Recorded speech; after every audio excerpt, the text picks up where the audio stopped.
Hello mga kamarites, meron akong bagong kwento na kapupulutan ninyo ng aral at inspirasyon. Halina at makinig.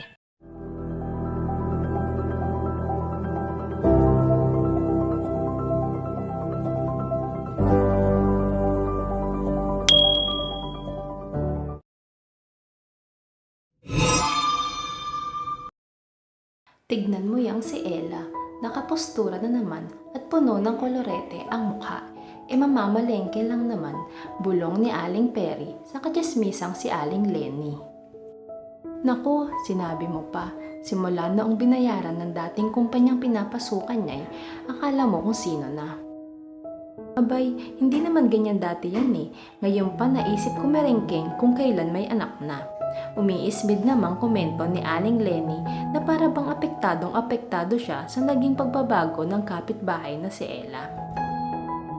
Sigurado ako may lalaki yan, panghuhula naman ni Aling Perry. Hindi naman niyang gaganyan kung walang pinapagandahan. Dagdag pa niya bago humalakhak ng tawa. Ay, iyan nga rin ang iniisip ko. Palagi rin kasing umaalis ang asawa niyan, kaya siguro naghahanap ng ibang makakalambingan. Hagigig pa ni Aling Lenny. Naku, nakakaawa ang lalaki. Nakakaawa kamo ang anak. Abay, wala pang 2 taon, mukhang masusundan na agad at iba pa ang magiging ama kung sakali, sambit ni Aling Perry.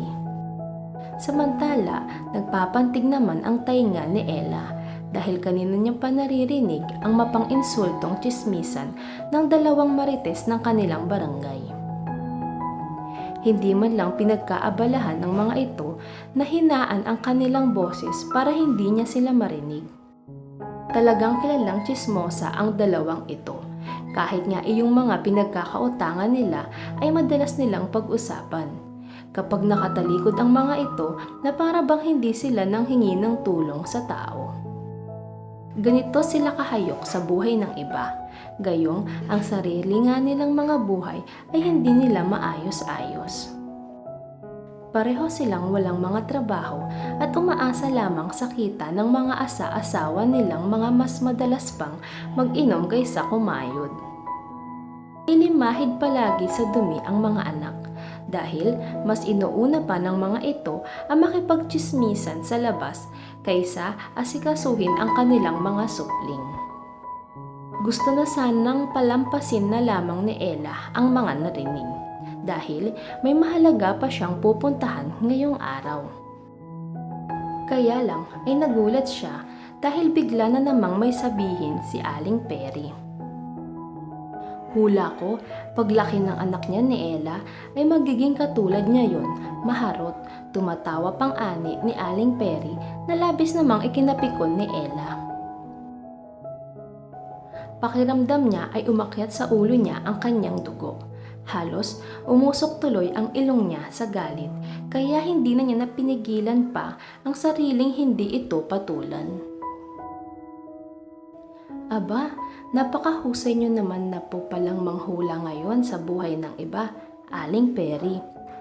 Ano, singhal ni Ella sa tsismosang kapitbahay. Agad namang nanlaki ang mga mata nang bigla siyang sumulpot sa kanilang harapan. Ella, kanina ka pa riyan, nangingiming tanong naman ni Aling Lenny na bigla ring namutla nang makita siya. Kaninang-kanina pa, Aling Lenny, simula nang makita niyo akong lumabas ng bahay, ay dinig na dinig ko na kung paano niyo ako pagtsismisan at kung paano ninyo idamay ang anak ko. Palibhasay, mga wala kayong magawa sa buhay, kaya buhay ng iba ang pinagkakaabalahan ninyo. Galit namang sagot ni Ella. Gusto ba talaga ninyong malaman kung saan ako pumupunta at kung bakit palagi akong nakaayos sa tuwing aalis ako? Hindi sumagot ang 2 sa tanong niya. Tulala lang na nakatingin sa kanya ang mga ito at naghihintay sa susunod niyang sasabihin. Simula nang binayaran ako ng dating kumpanyang pinagtatrabahuhan ko, ay inilaan ko ang lahat ng pera ko sa isang negosyo. Alam nyo kung ano?